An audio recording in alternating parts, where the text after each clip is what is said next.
प्रसन्न क्यों हो रही? राज्य कोष वापस आने का अर्थ ये तो नहीं समझ रही कि अब अशोक और कौरवकी एक हो जाएं? नहीं, क्योंकि अशोक को ये बताना ही पड़ेगा कि वो राज्य कोष कैसे और कहां से लाया, और तब अशोक और कौरवकी मिलन से पहले ही अलग हो जाएंगे।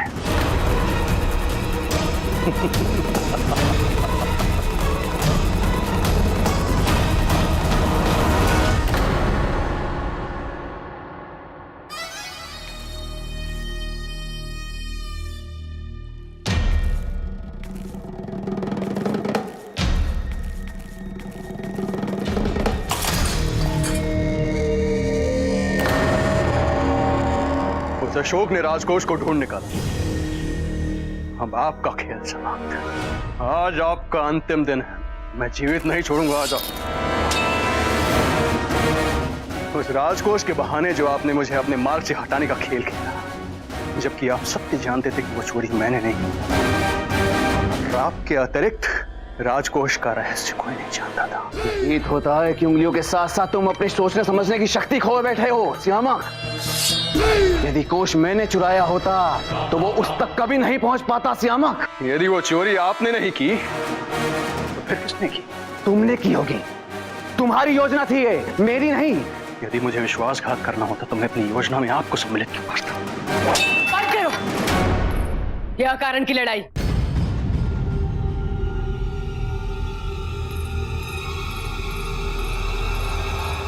चोरी करने वाला कोई और है।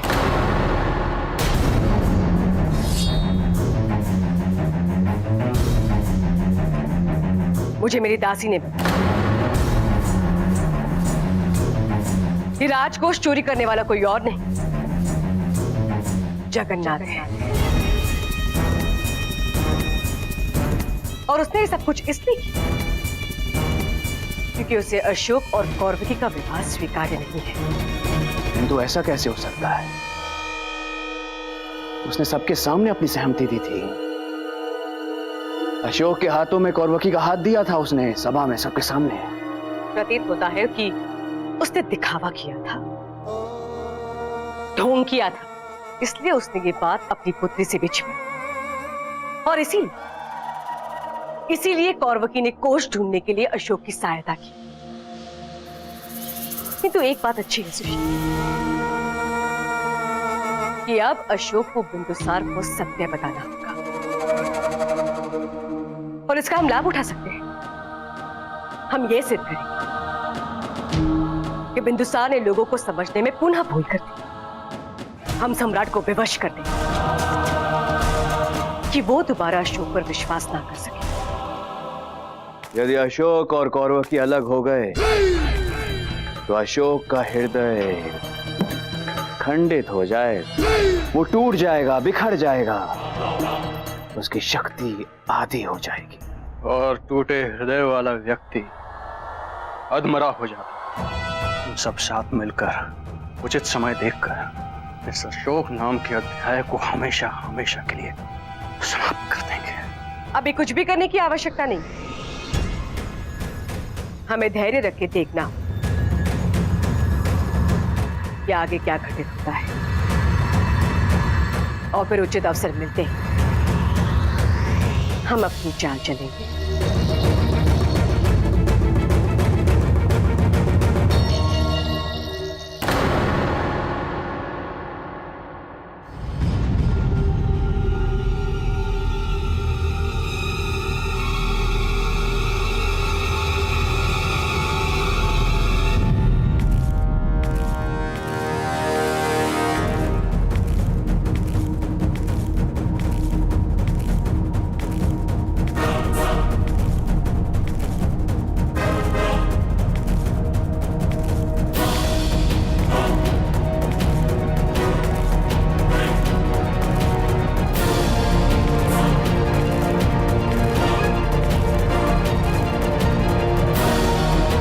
ये रहा मगध का सारा राजकोष।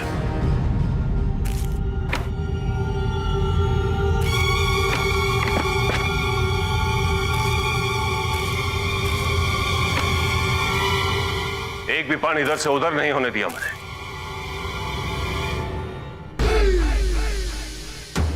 अब सत्य ज्ञात हो गया तुम्हें, किंतु इसका अर्थ ये नहीं कि जो तुमने मेरे साथ किया है उसके लिए तुम्हें क्षमा कर दूंगा।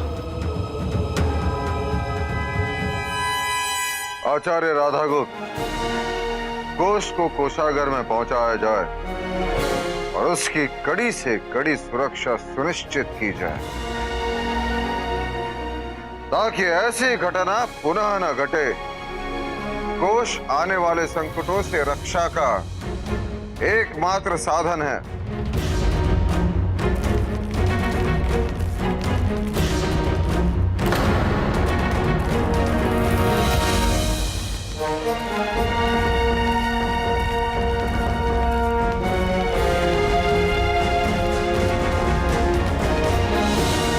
अशोक, राजकोष पुनः लाने में तुमने सफलता पाई, पर ये चोरी किसने की?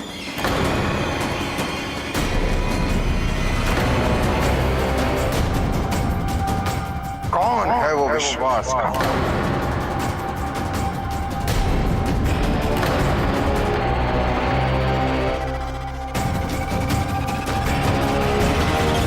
अब क्या करोगे अशोक? यदि नाम प्रकट किया तो कौरवकी को खो दोगे, और यदि नहीं प्रकट किया तो पिता का विश्वास। कहीं इसे राजकोष के साथ साक्ष्य तो प्राप्त नहीं हो गया कि राजकोष की चोरी हमने की थी? बताओ अशोक, मौन क्यों हो? कौन राजकोष चुरा कर ले गया था? कौन है वो अपराधी? अशोक मौन क्यों है? उसका नाम क्यों नहीं बता रहा?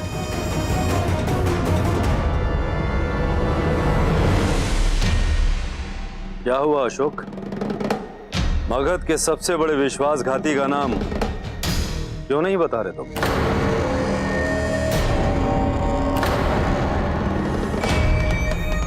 ऐसा क्यों लग रहा है कि तुम उसे बचाने का प्रयास कर रहे हो? हमने तो सुना था कि हमारा होने वाला दामाद एक योग्य राजकुमार है, उसमें सम्राट होने के सारे गुण हैं,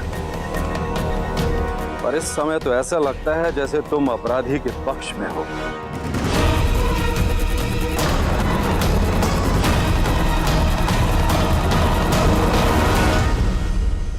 क्षमा करें सम्राट, मैं आपको नाम नहीं बता सकता।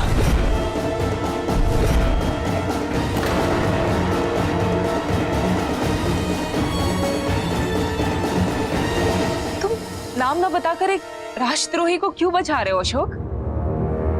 कहीं ऐसा तो नहीं कि ये सब अशोक ने स्वयं किया हो, सुशीम और श्यामक को फंसाने के लिए, उन्हें अपराधी बनाने के लिए?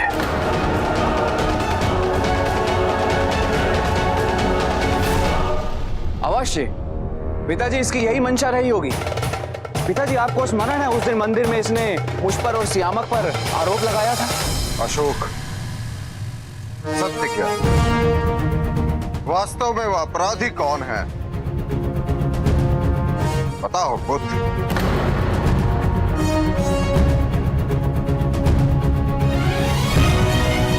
कौन क्यों हो पुत्र?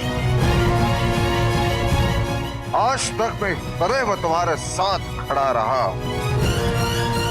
और अंतिम क्षणों तक रहता, किंतु आज मैं सबके शब्द बाणों को रोकने में असमर्थ हूं।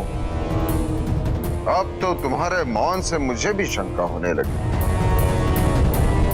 इस अपराध के लिए जो उत्तरदायी है, क्या तुम उसे जानते हो? जानता हूं सम्राट।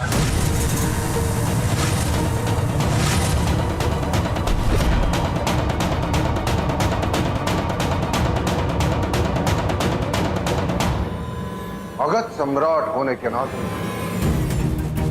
अपनी प्रजा का संरक्षक होने के नाते मुझे ये जानना है कि ऐसा जघन्य अपराध किसने किया।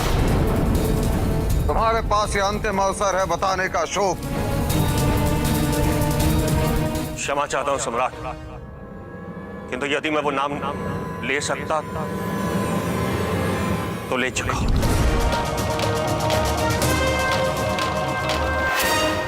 मेरे विचार से इस सब के पीछे भैया अशोक ही होंगे।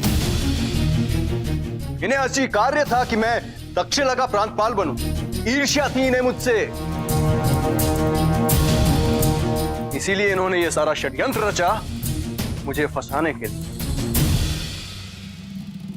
पहले इसने चोरी की, फिर मुझ पे आरोप लगाया। ये स्वयं को योग्य उत्तराधिकारी सिद्ध करना चाहता था पिताजी। आरंभ से ही अशोक महत्वाकांक्षी रहा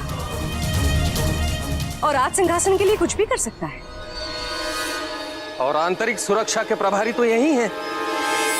इनके लिए ही ऐसा करना संभव था।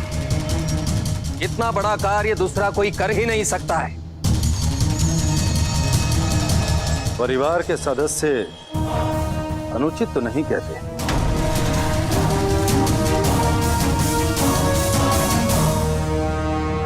उसे अनावरित करो, अन्यथा मैं भूल जाऊंगा कि तुम मेरे पुत्र हो।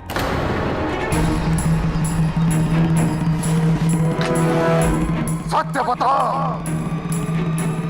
अन्यथा अपने पिता से लड़ो।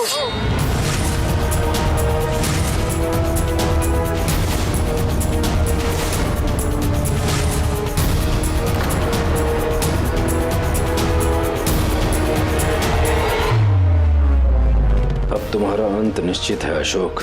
यदि नहीं बताया तो बिंदुसार के हाथों मारे जाओगे, और यदि बताया तो कौरवकी के बिना जीते जी मर जाओगे।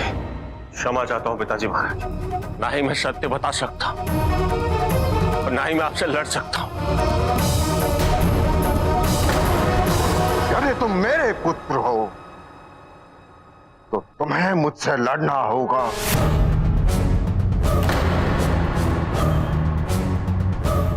यदि मौर्य वंशी हो तो अपनी तलवार उठाओ, सिद्ध करो कि तुम्हारे धमनियों में एक राजवंशी का रक्त बह रहा है, जैसे मेरे धमनियों में बह रहा है।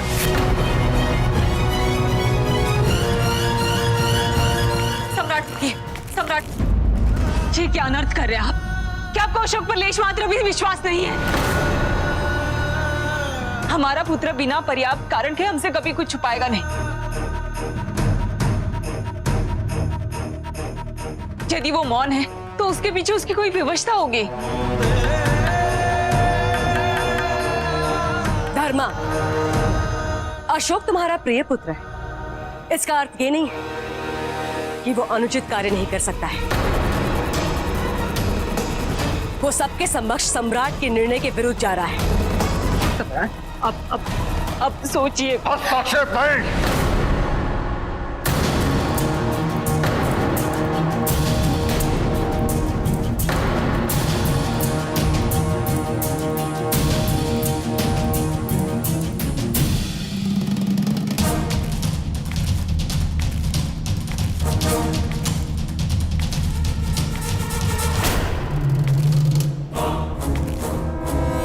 यदि सच्चे मौर्य वंशी हो तो अपनी तलवार निकालो।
सकते हो, किंतु उस अपराधी को अधिक समय तक नहीं। मैंने किसी को वचन दिया है और मैं वचन तोड़ नहीं सकता।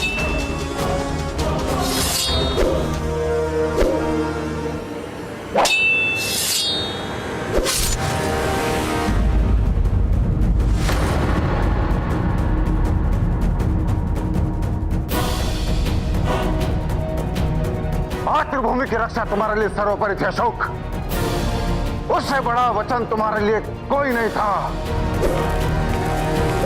रुक जाओ, अन्यथा मैं स्वयं को मार दूंगी।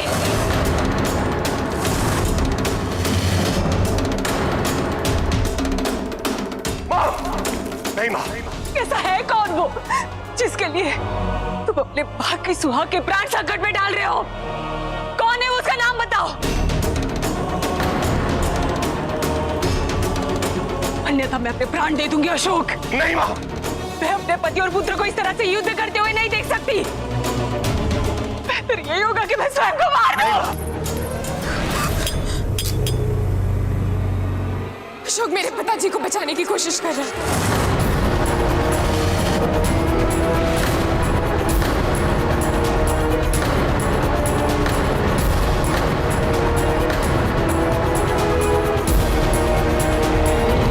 जी सम्राट, मेरे पिता महाराज जगन्नाथ यही है वो अपराधी जिन्होंने कोशिश करा है।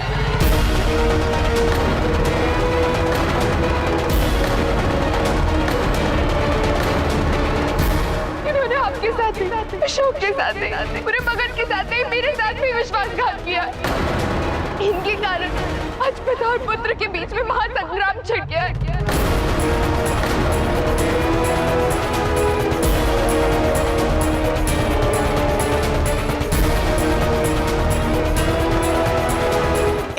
शब्द अक्षरशः सत्य है सम्राट। अशोक नहीं, मैं इतनी स्वार्थी नहीं हो सकती।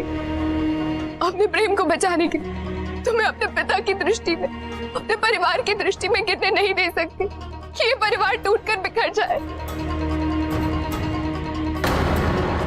मैंने तुम्हें विवश किया था और अब मुझे ज्ञात हो गया है, मुझे आभास हो गया है कि मुझसे कितनी बड़ी भूल हुई है।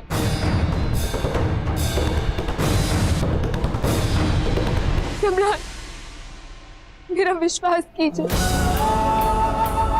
आपकी भांति मुझे भी ज्ञात नहीं था कि मेरे पिता कोई और मंशा लेकर आए, कि इनके मन में पाप है। लेकिन जैसे ही मुझे ज्ञात हुआ, मैं अशोक को नहीं सबको बताना चाहती थी, परंतु भावुक हो गई, स्वार्थी हो गई।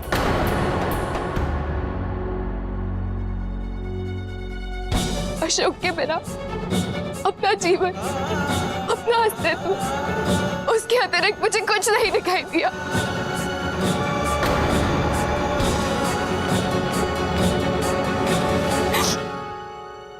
जिस स्वप्न के साथ बचपन से एक एक पल मैंने जिया, उस स्वप्न के इतने समीप आकर उसके खंडित होने के भय से मैं डर गई थी। इसीलिए मैंने अशोक से वचन लिया कि वो मेरे पिता के अपराध को प्रकट ना करे, अन्यथा मेरा स्वप्न साकार नहीं हो पाएगा, टूट जाएगा, हमारा विवाह नहीं हो पाएगा।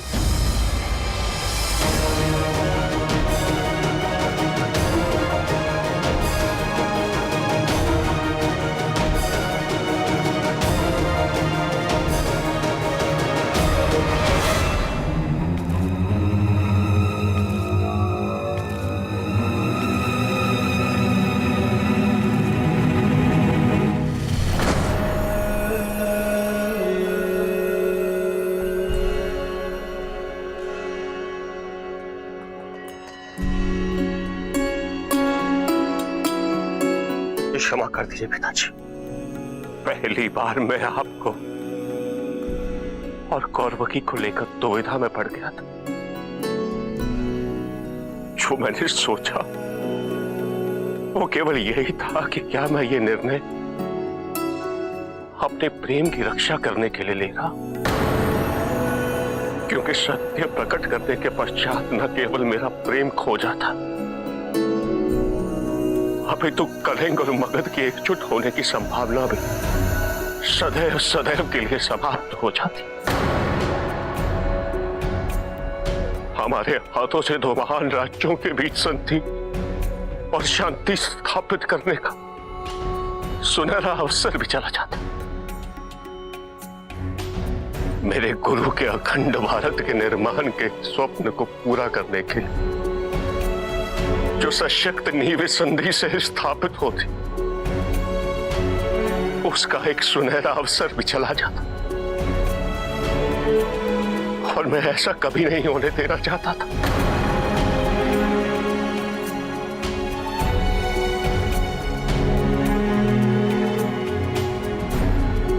क्या यह भी हो सकता कि मैं पहली बार स्वार्थी हो गया था? मुझे क्षमा कर दीजिए।